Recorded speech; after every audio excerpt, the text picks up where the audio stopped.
हमारे सियासी माहौल के एतबार से वो ये हुई है कि आज सुप्रीम कोर्ट ने जो पीटीआई का मौक़िफ़ था वो तस्लीम कर लिया है और कहा है कि जो लोटे हैं या जो मुनहरिफ अरकान हैं वो वोट नहीं डाल सकते, उनका वोट काउंट नहीं होगा।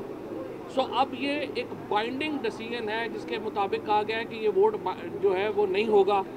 दूसरा फैसला ज़ाहिर है ये किया गया है कि नाअहली की सूरत में ये ताहयात नाअहल होंगे और इसको आइसोलेशन में यानी आर्टिकल 63A को 62 के साथ पढ़ना होगा, अलग-अलग नहीं पढ़ना, साथ पढ़ना है। लिहाजा ताहयात नाअहली जो है वो भी इन लोगों के ऊपर आ गई। अब इसका इफ़ेक्ट क्या हुआ?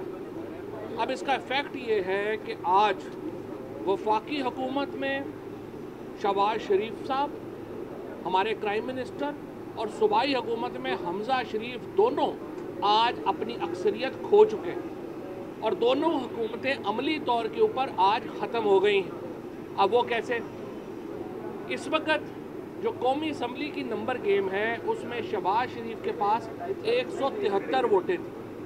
3 लोग पहले ही वहाँ पे नून लीग से अलहदा हो चुके हैं और अब जब सदर ममलिकत एतमाद के वोट का कहेंगे शहबाज शरीफ साहब को, तो शहबाज शरीफ के पास इस वक्त जो मेंबरान हैं वो 169 169 मेंबरान है इस वक्त वफाकी हुकूमत के पास।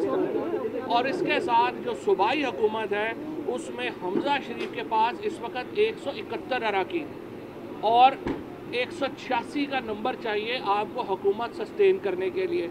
लिहाजा आज के दिन सुप्रीम कोर्ट के इस फैसले के नतीजे में शहबाज शरीफ की हुकूमत भी ख़त्म हो गई है और हमज़ा शहबाज की हुकूमत भी ख़त्म हो गई है।